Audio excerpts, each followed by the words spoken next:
Good morning, everyone, and welcome. I know folks are still trickling in, but I am going to go ahead and get us started here.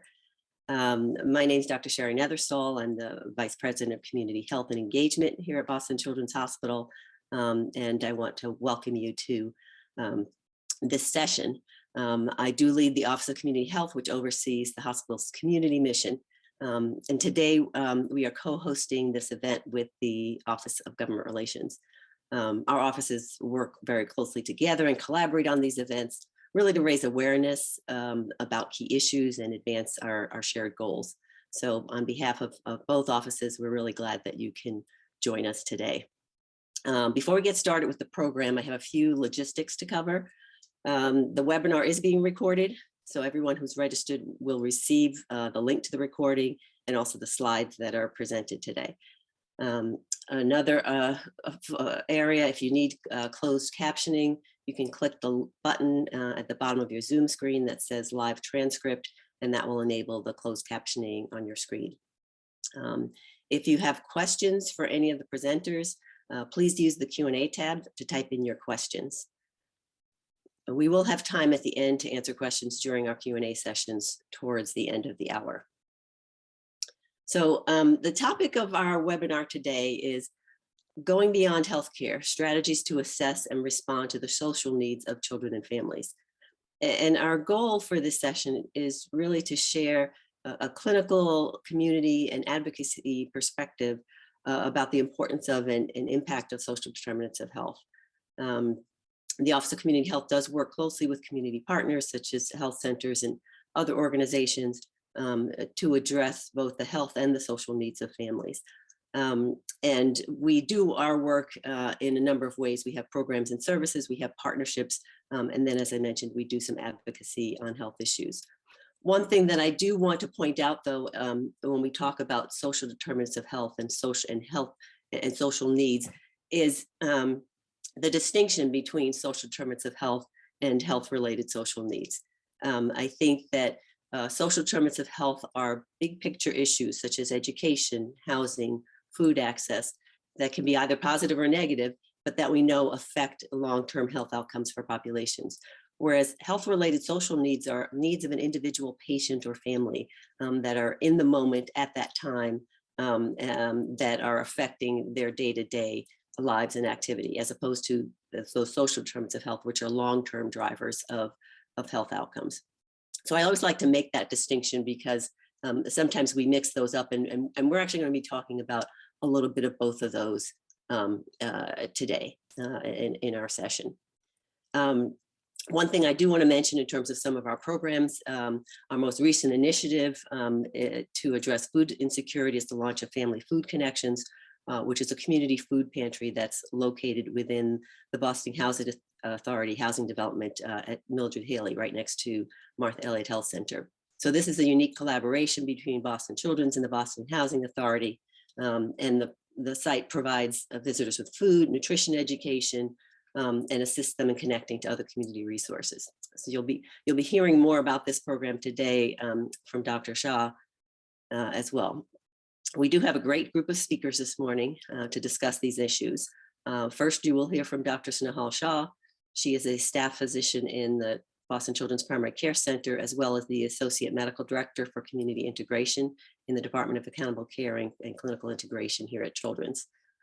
Dr. Shah will discuss in greater detail how the hospital screens for social needs and the specific resources that we at Boston Children's recommend and guide families to help address their specific needs. She'll also provide some additional details about Family Food Connections and share some data about the visits and how we've been doing so far. We'll then turn the program over to Shannon Moore, Director of State Government Relations here at Boston Children's. She will walk us through the advocacy and legislative priorities that the hospital is focusing on to address social needs. And lastly, we'll hear directly from one of our community partners, Project Bread. Today we have Jennifer Lemmerman, who is the Vice President of Public Policy at Project Bread, and she will talk directly about their efforts to specifically address food insecurity within the community. So I'm now going to turn things over to Dr. Shah to continue our program. Good morning, everyone. Thanks for this opportunity to share some of the work we've been doing in different parts of the hospital. I wonder if we could go to the first slide, please. The next one, thank you. I wanted to start just sort of a little bit of level setting and start with this chart on food insecurity prevalence that may be familiar to many of you. It was produced by our colleagues from Project Bread, and it represents the percent of food insecure households from pre-pandemic time up until sort of March 2022, where we have the most recent data. You can see there that households with children in Massachusetts in March 2022, 21% or 1 in 5 of those households were experiencing food insecurity.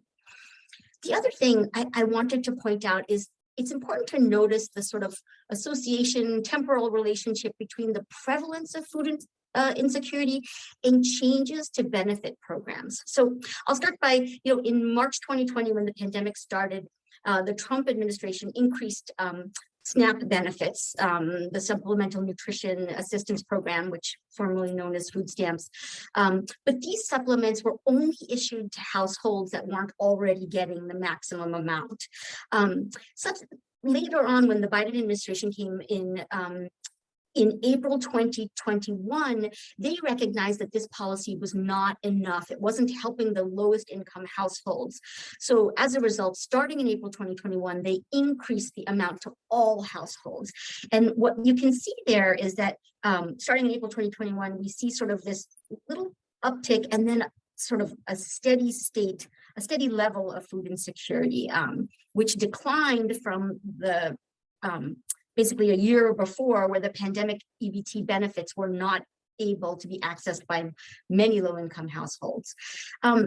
And then we had this introduction of the monthly child tax credit in July 2021, and we see some leveling off of food insecurity, some stabilizing of it.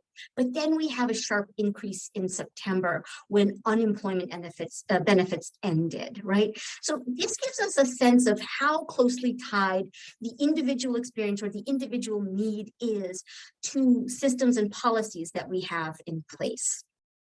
Next slide, please. So as mentioned earlier, I mentioned that 21% of households with children are facing food insecurity, but we see this significant and persistent racial inequity in food insecurity. Based again on data from shared by Project Bread, we can see that there is a significant disparity in food insecurity experienced by Black and Latino households, being much, much higher than white households with children. And we see this, unfortunately, this type of inequity persists across many social need domains, whether we're talking about energy insecurity or housing insecurity. We definitely see this racial inequity in the experience of these needs. I just want to remind us that there's a significant amount of available evidence that suggests that food insecurity is associated with child health. Specifically, it's been associated with a range of physical, developmental, behavioral, and educational consequences for kids. And some of these can go on to have a lasting impact on kids. Sorry, next slide. One more slide, sorry, I wasn't tracking. Thank you. So given this relationship between social needs, such as food insecurity and health, healthcare systems are increasingly screening for and responding to social needs, such as food insecurity. And it really provides healthcare systems to think about opportunities to promote health equity. How can we reduce barriers to good health, especially this social barriers to good health, by integrating sort of medical, the integration of sort of medical and social services in our healthcare settings. Next slide, please. So I wanted to describe to you sort of how we approach responding to social needs in the clinical setting, whether it's primary care or inpatient or the emergency department.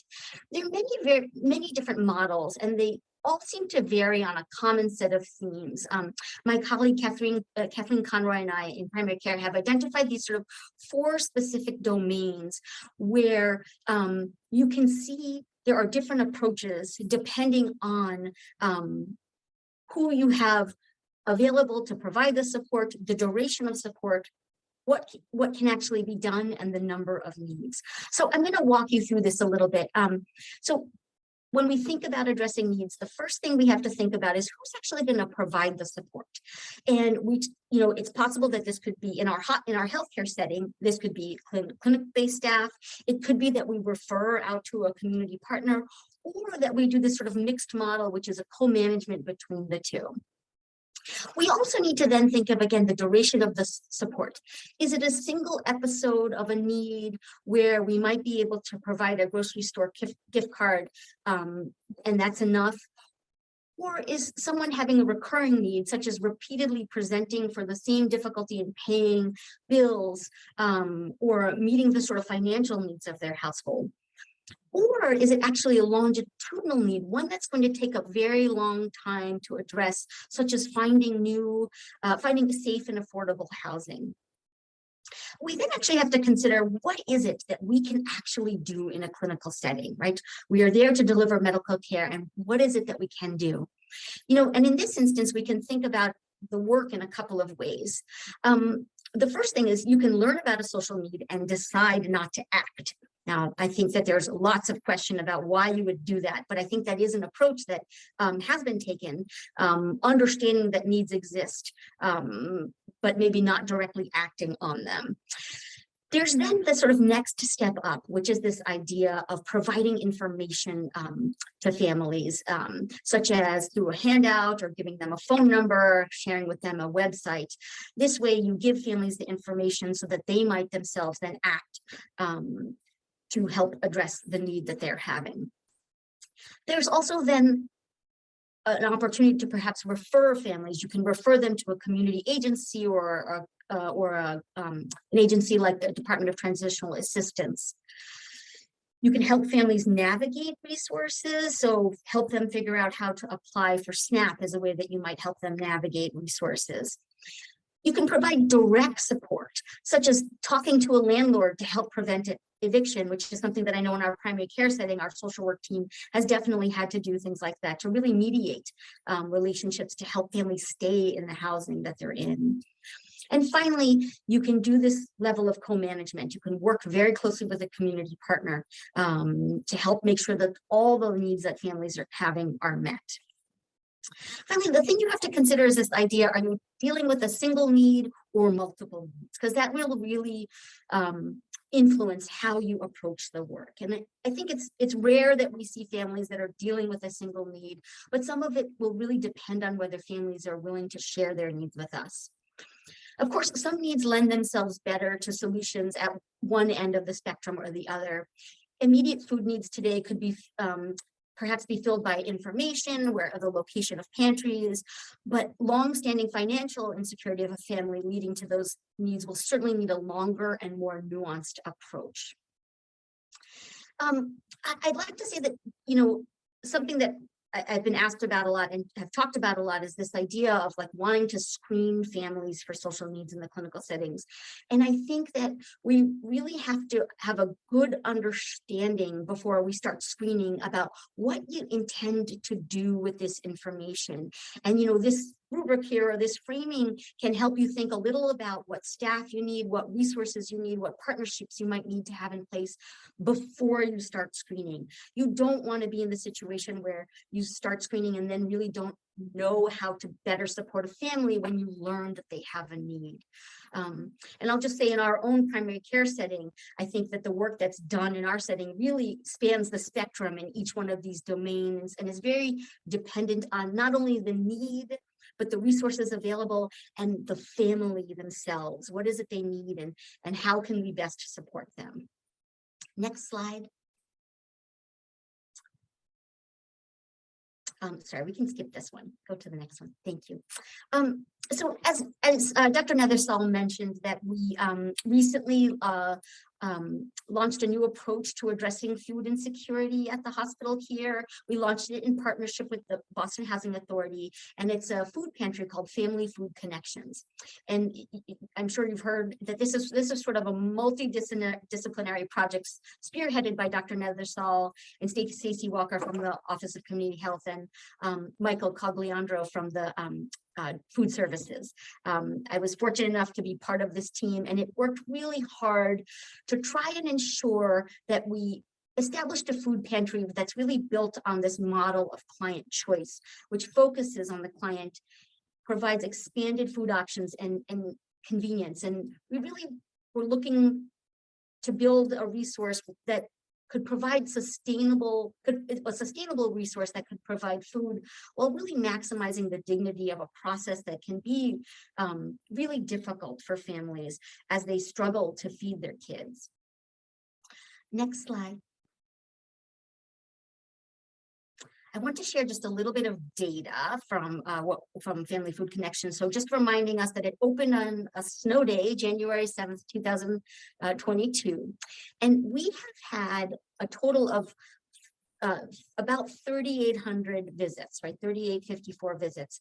And of that, 1,130 initial visits provided food for over 3,500 people, which is based on household size. And that's, staggering numbers that basically we have provided almost 3,500 people, or more than 3,500 people with food in the few months that we've been open. We've also had a lot of return visits. Actually, at this point, the majority of our visits are return visits. And again, just of those initial visits, we know that we have about 25% of the visitors to the food pantries are English speakers, while 72% are Spanish speakers, and about 3% report speaking other languages. As Dr. Nethersall mentioned, the pantry is located both near the Martha Elliott Health Center and in the Mildred C. Haley development. So approximately 41% of the visitors to the pantry were BHA residents. And finally, we have about over 25% of the visitors to the pantry were patients at BCH. So to remind us that we really designed this as a resource for the community and for our patients, right? And sometimes there's overlap between those things, and other times it's really residents who are living in the community, but not necessarily connected to us, and really making sure this resource was available to anybody. Next slide. We're really fortunate to have the Family Food Connections and be able to provide families with access to fresh foods. However, it's really, we're in this space that we know that addressing acute needs like not having food on the table is important and necessary. But and social interventions like this, like the food pantry, are important to the public's health, but they don't actually require systemic change. And I think that that's actually, as we think about interventions, we have to think about those that really address an acute need, and then ones that actually lend themselves to systems change and changes in the way that we do things. Interventions that are really geared towards the individual, like the food pantry, are important, but they do put us at risk of sort of keeping the status quo and framing this work as equity work, which it is, but it's not enough, right? It's equally important to address the structures and systems and policies that contribute to families experiencing these needs. In an ideal world, we really just want to ensure that fewer people need a food pantry. A former colleague of mine from my days in public health, her name is Nashira Burrell, and she works for the Human Impact Project now, and she wrote an excellent piece on how to promote equity. And she said this thing where we must understand how things got this way and explicitly address the systemic imbalance of power and advantage in our approaches to health equity. And I interpreted that really very much to think about this idea of imbalance of power and advantage exist because so many of our systems are based on race, which lead to this sort of structural racism that keeps certain people at a disadvantage and keep certain groups of people in this continuous chronic loop of food insecurity where they need to access the food pantry repeatedly. And again, while we are glad that we have the food pantry as a resource, we really want to be continuing to also think about how we would work with systems and structures. I'm really talking about systemic racism here and structural racism here. And I think that there's a lot of work happening at our institution and in other healthcare institutions that are really thinking about how to both address the individual needs, but then think more broadly about changes in systems. Next slide. So as we think about this sort of, what do we do? And I think when I think about this work and how to address some of these challenges and needs of patients, I think we need to think about interventions as happening at sort of different levels. And the first one I think about is the individual level, right? And supporting a family to apply for SNAP or for short-term food supports like the food pantry are critical to help ensure that kids have what they need to stay healthy. I think we then also have to think about interventions at the community level, such as sort of having access to locally sourced health promoting food, things that are healthy and locally sourced, and making sure that those are accessible regardless of where you live. And this idea of reducing food deserts and making sure that, again, regardless of where you live, your community has a way to access healthy food.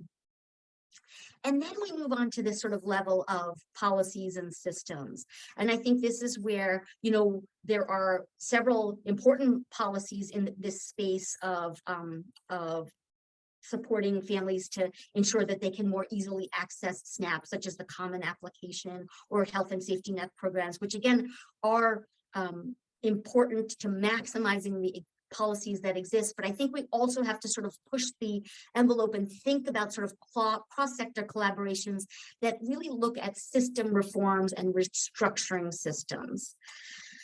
I think that is it. Next slide. I just want to thank you for listening and thanks for the opportunity to talk. And I'm going to pass it now to Shannon Moore, who's going to talk about our advocacy and legislative priorities. Thank you so much, Dr. Shaw, and thank you to all of our presenters today. Again, my name is Shannon Moore. I am the Director of State Government Relations at Boston Children's Hospital. In the Office of Government Relations, we work closely with everyone on this call, Dr. Nethersall, Dr. Shaw, and Jen, to help advocate at all levels of government, including the state and city and federal level, for equitable policies that meet the social needs of the children and families that we all serve, and especially all the children and families throughout Massachusetts. My role in the Office of Government Relations as state director is to strategize how to best make our voices heard at the state government level, whether at the State House or with the governor's office or members of his administration. The Office of Government Relations is committed to advancing policies and budget ideas to address and acknowledge the role that social determinants of health and health-related social needs play in the lives of our patients and families. I'm going to first talk a little bit about our current legislative agenda and then additional ways to get involved. So our current legislative agenda was very much a reflection of the gaps in services that were exacerbated and exposed during the COVID-19 pandemic. In the summer of 2019, when we were crafting this agenda, we conducted an outreach survey asking for respondents from staff, coalition partners, and patient families to ask what issues were most concerning that patients and families were dealing with. Not surprisingly, at the time, the responses were focused not on healthcare access, but social determinants of health and other racial equity issues. Topping the list of responses included housing instability, food insecurity, overall access to safety net programs, and many other issues were brought to our attention. Using the results of this survey, we were able to put together a list of bills to drive our equity agenda. I'm going to highlight 3 of those bills today that we have been working on. This is not a comprehensive list of all the bills that we monitor and advocate for and do coalition work with, but I'm just going to talk about 3 today. I am going to drop in the chat a link to our full legislative agenda if you'd like to learn more. But in the meantime, again, I'll just talk quickly about 3 bills. So the first bill that we have on our list that Jen is going to talk a bit more about is an act relative to universal school meals in response to all of the concerns we heard about food insecurity, particularly for children. This bill would guarantee school meals for children who need them at no charge to the family by asking schools to leverage federal and state resources to increase access to healthy food. The second bill on our list is an act improving emergency housing assistance for children and families experiencing homelessness. This bill was filed by Senator Gomez and Rep. Decker and is an omnibus piece of legislation seeking to address barriers to families seeking to access or retain emergency shelter housing, as well as additional rehousing benefits. This is critically important for families who come to the hospital or to the, any office that they encounter in our organization, who are either at risk of homelessness or are already without shelter. Many times we find that families will come to the emergency room because they didn't know where else to turn, and this bill would streamline the process for families who are seeking housing at the state level. The last bill I'm going to quickly mention today is an act to streamline access to critical public health and safety net programs through common applications, filed by Senator Domenico and Rep. Livingstone. This bill would create a single application for folks applying for Mass Health to also simultaneously allow them to apply for other benefits programs that they would be eligible for, such as SNAP, for example, in order to streamline the process so families aren't filling out multiple applications that they are duly eligible for. I wanted to just highlight these three bills and just talk more about some of the work that we do really quickly, and just mention that for all of these bills and all of the work we do in the Office of Government Relations, we can't do this work alone. We work closely with the Office of Community Health and all the other offices here at the hospital, in addition to our coalition partners, to advocate at the state level for these policies and many other things. And just to mention how we advocate, we provide written and oral testimony at public hearings with staff and patient families to ask that legislators move bills, move money, move things that families desperately need to help their children. We ask our advocates through our email list to email their legislators or give them a phone call to take action on these pieces of legislation. And we also work with our coalition partners to join together to make a bigger impact. We know that we can't work alone on these things, and we need to bring our voices in coalition with other voices to have the biggest impact on moving these bills. When the Massachusetts State House was closed, it was challenging to get in, but we managed to navigate the online public hearing world to get our clinical staff and patient family stories to lawmakers and decision makers at the state level. But hopefully we'll get to do some of these activities back in person, hopefully in the next session very soon. We do ask our advocates to share their stories and to their legislators on the importance of making good policy, the importance of funding these social needs programs to help alleviate the things that some of our families deal with that are pertaining to social determinants of health. And sometimes it's just about bringing awareness to the longstanding inequities that persist today in policy in order to make change at the state level. As we think about the next upcoming session, there's still a lot of work to do in the next few months, but we would love to hear any thoughts and opinions on where our legislative agenda is heading and where it should go. As always, in the Office of Government Relations, it's so critically important that we hear from families and staff about what's going on the ground, what resources families desperately need at this time, what issues are acute and pressing, and most importantly, how you would like to be involved in future advocacy.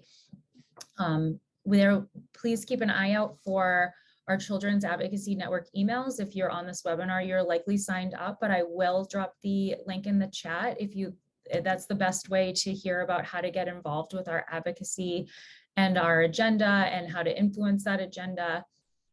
You're also welcome to share this link with others that you might have in your organization if you're coming from an outside organization. We send out action alerts through this link to contact your legislators. We also send out notifications on how you can come to additional presentations as well as advocacy training, so you can learn more about what goes into advocating and additional actions that you can take on your own. Again, I will drop that link in the chat. Thank you everyone for attending this important presentation, and thank you again to my co-presenters. I will now be turning the presentation over to Jen Lemmerman from Project Bread. Hi, good morning, everyone. Thanks so much, Shannon. Next slide, please. You can go to the next one. I'm Jen Lemmerman, Vice President of Public Policy at Project Bread. I'm thrilled to be here today among these panelists and with you all to talk a little bit about our organization and our work to address food insecurity here in Massachusetts through public policy. Project Bread has sort of a dual track. We connect people and communities in Massachusetts to reliable sources of food when they need it. And then at the same time work to advocate for policies that's going to make it more accessible in the future, so that eventually no one goes hungry in our state. Next slide, please. Oh, and that's me. I'm Jen. Next slide, please. So some of these slides are going to look a little bit familiar from Dr. Shah's presentation, so I'll go through them very quickly, but wanting to just set the stage about the state of hunger in Massachusetts right now. Next slide. So you've seen this chart. So this is the food insecurity rates in Massachusetts since pre-pandemic times. And, I think what I would just, highlight again is we are still well above pre-pandemic levels. Here in our state, we saw a massive increase when the pandemic first hit. And as certain programs and policies were put into place, we did see it decline, but those are cycling off and ending, and we're seeing that rate go back up again. Next slide. And the racial disparities in that rate are striking. So this chart looks at that data, which you heard about before, that there is definitely a disproportionate impact from this pandemic, but always among rates of food insecurity when you break it down, particularly by households with children and by racial and ethnic groups. Next slide, please. So at Project Bread, this was actually last year released this information about what are the barriers to SNAP participation in particular. SNAP is the Supplemental Nutrition Assistance Program, otherwise known as food stamps. This is a program that Project Bread focuses really heavily on because it's scalable, it's federally reimbursed, it allows people to purchase food where and when and how and what they need. And so we did a survey looking at why is there a SNAP gap in our state? Why are people who are eligible but unenrolled in our state not signing up? And these are the reasons that we heard over and over again. And you can see the percentage of respondents who said things like the misinformation. We heard from a lot of people who thought that they would be taking resources away from someone else, so didn't realize that this was a scalable program. How somebody signs up is definitely a big issue. So computer access and application difficulties both in there. Stigma continues, unfortunately, to be a major barrier for people. And lack of awareness, just really not knowing what SNAP is, whether it's something that they qualify for, or how it might be able to help them if they're experiencing food insecurity. Next slide. So that brings me to our policy and advocacy work. And as you'll see here, we advocate for state and federal policies that really focus on the federal nutrition programs. We focus on expanding access to those programs and not only access, but eligibility and clarifying those misconceptions that were on the previous slide and just increasing awareness and participation in programs. And this is, I've mentioned this already, but this is why we focus on the federal nutrition programs. They have the ability to reach hundreds of thousands of people. The charitable food system is critical and is doing really important work, particularly throughout the pandemic, but it's not set up to reach the scale of what we are experiencing. The federal nutrition programs can do that. They are underutilized. There is a SNAP gap here in Massachusetts. There are people who are eligible for these programs and not utilizing them. And they support existing infrastructure. So they meet families where they are. They also support local economies, and they're really critical to our response to food insecurity. I'm going to talk to you first about. I'm going to walk you through a few of our policy priorities that meet those goals that I just mentioned, and I'm going to talk to you first about one of our major initiatives going on right now. And Shannon mentioned it. It is our coalition and our campaign around school meals. So as you likely know, right now, all kids in Massachusetts, all kids in the entire country have access to school meals at no cost and with no requirement to fill out paperwork. And this is a pandemic program that started as schools shut down, with recognition that school meals are a critical access point to nutrition for kids, and that they needed to continue. So the federal government put that in place. Next slide, please. And they are the largest. This is through what's called the National School Lunch and School Breakfast and Lunch Program, and it's the largest child-focused anti-hunger program. And we know how critical it is because they do account for many kids. They can account for half of their. This says low-income child, but actually the data that we looked at all kids, and it can account for half of their daily calories. And so what I think most of you know is the system that we live in when we're not under COVID waivers is one that buckets kids into 3 categories. So either they pay full price, it's been determined their family can afford full price, or it's been determined that their family needs some help, but not enough for free, so they pay a copay, or they are eligible for a free meal. They have to fill out paperwork for this. And there is a lot of stigma around, around being on these programs. So we've seen time and time again in our work in schools that cost and stigma are the 2 biggest barriers to kids participating in this, the largest anti-hunger program for kids in our country.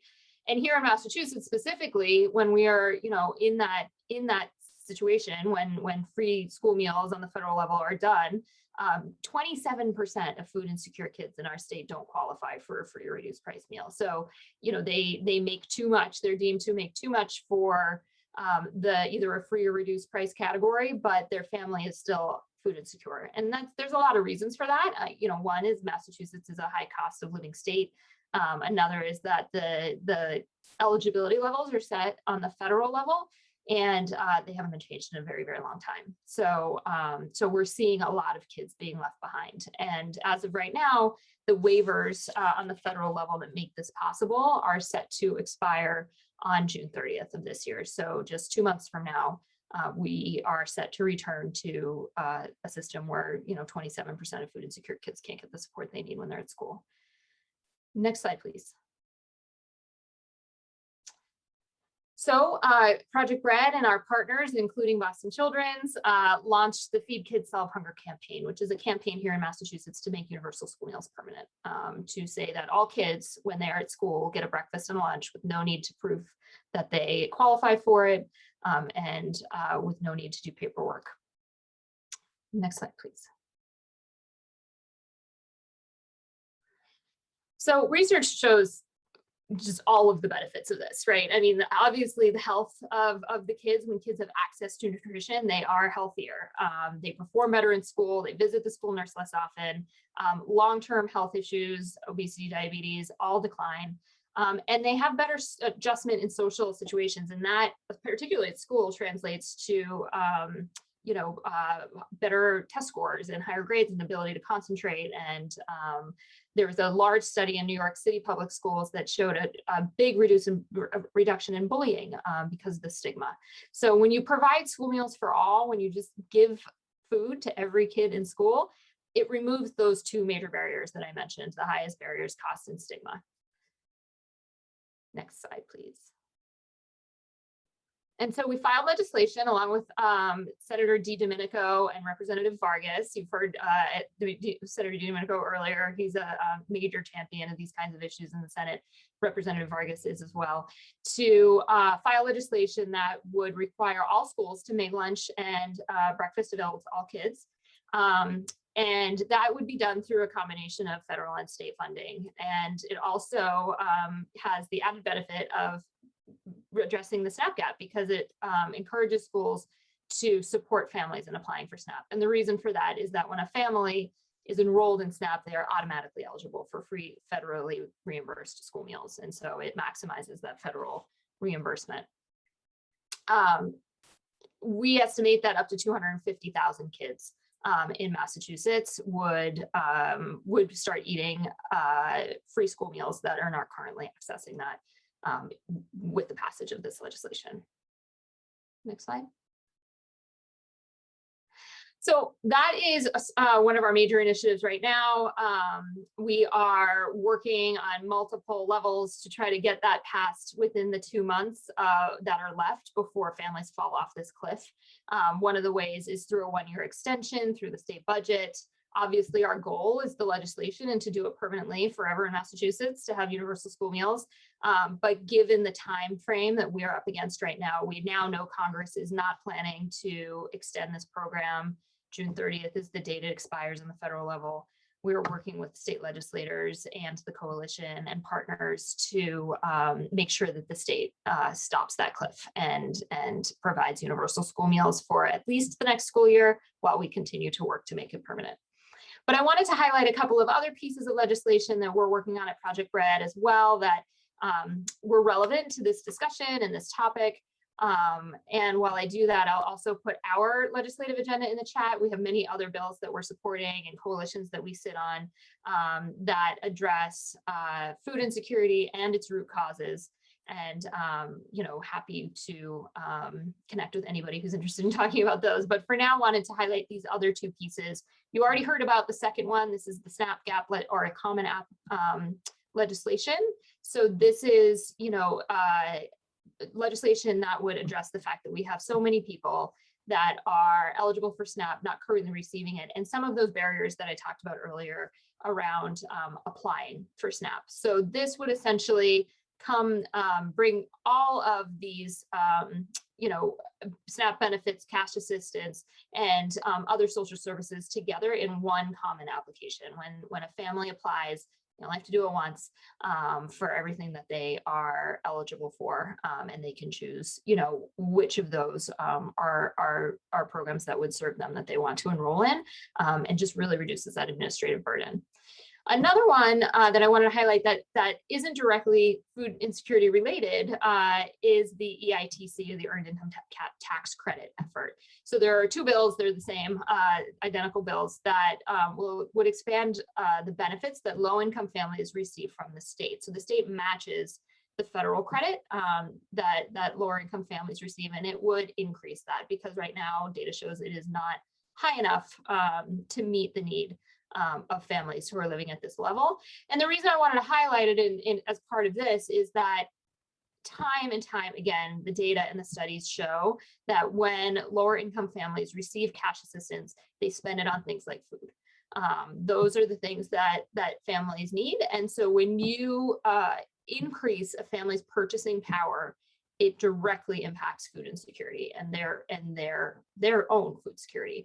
And so we are strong advocates for legislation like this one. Next slide. So I wanted to talk a little bit about how you can help everyone on this Zoom, how you can get involved. Next slide. So one of the most critical is to share your story. I have seen legislators change their minds on issues that because they heard from a constituent how important this was to them or how it impacted their life or how it could make a difference. And it truly shapes how lawmakers view this issue and so many other issues. So we do story banking. There's a link at the bottom of this slide. You know, welcome you to go in and share your story if you're interested in that. And, you know, we will get in touch with anybody who does that. Or it could be writing a letter to the editor in your local patch paper, you know, local paper, whether it's Patch or Wicked Local, or just sharing it with people you know, right? And you know, letting them understand sort of what these issues mean. But sharing your story is critical to making policy change. Next slide. you can join the Feed Kids Coalition. We're so happy to have, Boston Children's be a part of this effort. We have over 100 organizations. We also have lots of individuals who have come together and said, I want to be a part of this. We have an action team of individuals. We make it super easy for people to click a link and brings them to a form to contact their legislator at critical times. It takes just a few minutes and it's really, really important. So definitely welcome people to join our coalition. Next slide. And, share this. There are lots of ways. So post it on social media, email it to your network. We have here people say, well, I don't know if I have a network. No, you can see here, everybody has a network. And so, really spreading the word and using your voice, writing a letter or an email or calling your local elected official. Again, our action team, that's what we call our group of volunteer advocates. We try to make it as easy as possible. Go meet your legislator. And we always are happy to work with people who are interested in doing that. But that's really impactful when people go and meet with their legislators about an issue that they care about. And that's it for me. Thanks so much. Thank you so much, Jen, and to all of our panelists again. I believe we have some time for Q&A if all of our panelists would like to turn on their cameras for this final part of our presentation. I'm going to start with a question that was in the chat that I believe came in during Jen's presentation, but I welcome any of the panel to answer. I'm going to more generalize this question. It was a question asking about concerns when patients have concerns about applying for SNAP or any other programs due to their immigration status. Do you have any comments about concerns that people might have applying for state programs when they might be worried about their immigration status, and how you encourage people to continue moving on with that? Yeah, so it's very real. It's something we hear as well. A couple of things I'll say. One, the impact, there's whether someone qualifies based on their immigration status, which varies from program to program, of course. And then there's also the very real issue that we've run into, and I know others have, around people who have concerns about what's called the public charge, which is a federal policy that says, if somebody is deemed to be likely to be a public charge or to be, using public programs under certain immigration statuses, that can be flagged. And that is a very real concern for people. I will say that the current administration ended the use of SNAP in the public charge, but the chilling effect that has had is still happening, and completely understand why. So for me, anyway, I'll put into the chat the Food Source Hotline. The Food Source Hotline is Project Bread's totally confidential, completely free information and referral service. We never share anything about immigration status or anything like that. We can talk to people about what they qualify for, talk to them about how they can apply. I think that provides a bit of an intermediary that might make people feel, a little more at ease when they have a concern like that. But I completely hear that concern. We hear that a lot. Thanks, Jen. Any other comments from Dr. Shah or Dr. Nethersall? I'll just say, to echo what Jen said, it is very real. And it's something that we are very careful when we're talking to patients and making sure we really have an understanding before we recommend or sort of suggest that they do one thing or another. And then just a plug for the Project Bread Hotline has been a fabulous resource for us, and we've really appreciated it. So I think it's very much something to, if you have questions like that around this, it's worth calling. Because they've been very helpful. Thank you so much. We have another question that has come in live. The question says, can you speak to the role of social workers within the primary care settings to address these social needs? Yeah, I'm glad to. And Dr. Nethersall, please feel free to jump in as well. I mean, so our social workers in primary care, I work with them closely, and they should, if any of them are on the phone and want to correct me at any point, please do. But all of this work is really spearheaded and led and coordinated by our social work team. We have social workers and patient navigators, and they've come up with a system to help us as providers figure out, okay, is this an acute need where we need to actually like have social work talk to the family right now, or is it one where social work can or a patient navigator can give a call back to the family later?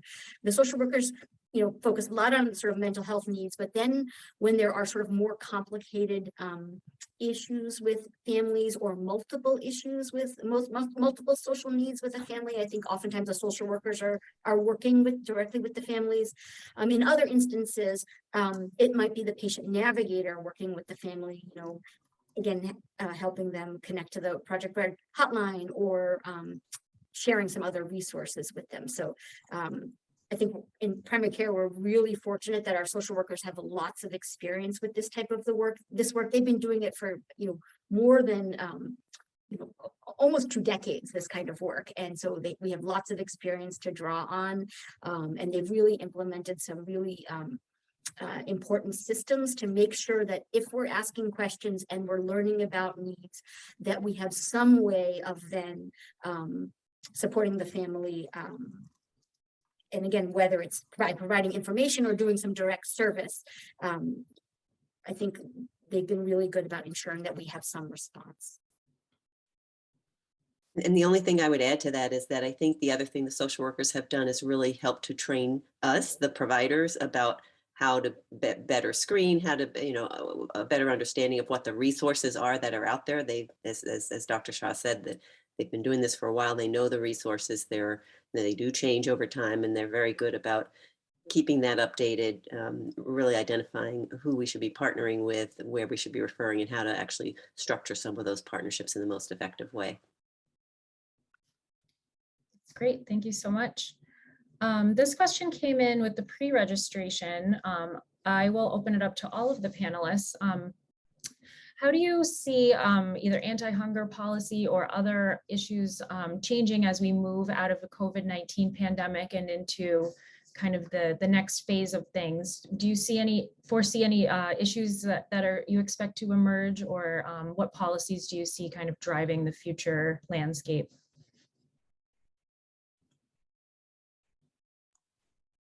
I'm happy to take a first stab.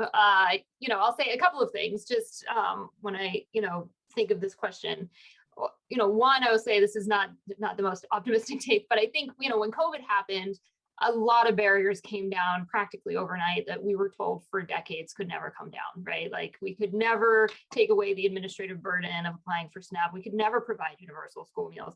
And suddenly we could do it all. And I think there was a lot of hope that we would carry forward the lessons that this is possible and that we should do it forever. And unfortunately, we're seeing a lot of it scaling back already. And, you know, that is not the lesson that we're carrying forward in the policy world, but I think it's up to those of us who are advocates and who work in this space to continue to tell the story of how successful this was.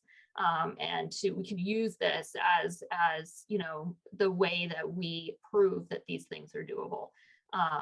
So I think that's one thing as we move out of COVID for the policy world, is maybe that focus changes a little bit from it being something that people couldn't imagine to it being something that we did do and that it worked, so that we need to keep doing it.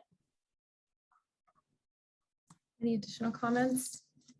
Yeah, I would completely agree with that. I would also say that specifically in sort of the healthcare space, work that we're doing in this space and across the state, there's sort of an evolution in the way the work is happening. And I think that that's actually, again, the needs have been there forever, but they became even more pressing in the time of COVID. So it led systems like our own systems to really ensure that we had ways to act. And also there's just the landscape of, you know, in Massachusetts, the Medicaid program, or Mass Health, is embarking on its process to figure out sort of what does the next 5 years look like in the accountable care organization space. And that's actually just, again, another place where healthcare dollars may be available to support families' social needs and to really push us to think about the individual needs, but also sort of the larger system changes that could help ensure that that's efficient, that healthcare sort of like working in the social needs space is an efficient process. Thank you. Any last thoughts? We have a lot of questions coming in. I think I'll take one more if that's okay. And then we will, I just want to mention, and I will mention this again, we will be sending out a post event survey. So if your question did not get answered, please email us and we will be happy to respond to you. I see some specific questions that might be kind of more localized that hopefully we can help tie you to some resources that are closer to your area. So please do email us after this. The one last question I see just on the live Q&A that I'm going to ask really quickly is this is kind of a big question, but Dr. Shah mentioned some systemic issues around racism and the need for systemic changes. Are there any policy initiatives being championed either at BCH or throughout the state that would help to dismantle some of these barriers? I know all the panelists on here were doing a lot of work on equity. I know that the State House is looking to address equity issues in the upcoming session through kind of a larger piece of legislation, but I welcome any thoughts from our panelists on racial equity specifically, that policy that they might be working on.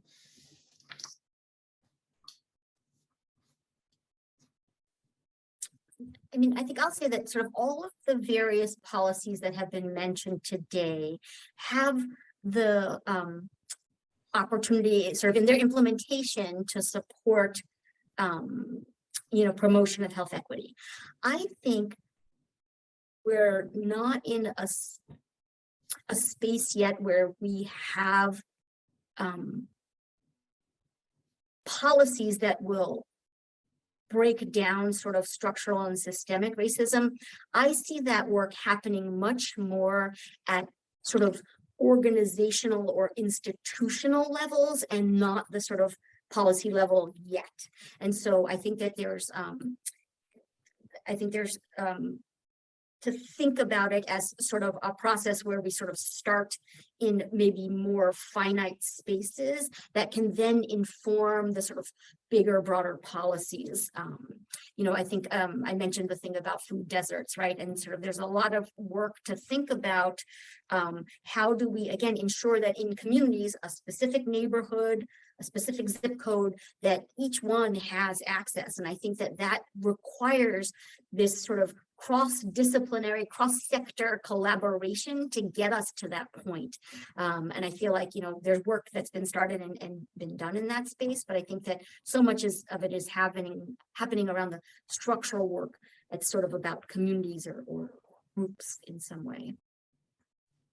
Thank you. And I would just add to that, the other important component of addressing that is engaging in communities themselves and having that community voice being part of the discussion and the next steps. So, we do have a community advisory board. We actually have an advisory board for our pantry. I know the government relations team gets input from its constituents as well. So I think that grassroots piece actually is important to feed up into both helping to identify and then to identify ways to dismantle some of those structural racism practices. Thank you so much. Well, we are at time. I want to thank again our panelists. This is such a great conversation. Just again, we will the participants will be receiving a survey email with links to resources, the video, links to the slides, and you can respond to that email with any of your questions that did not get answered today, and we will be happy to help you. So thanks again, and we will be in touch.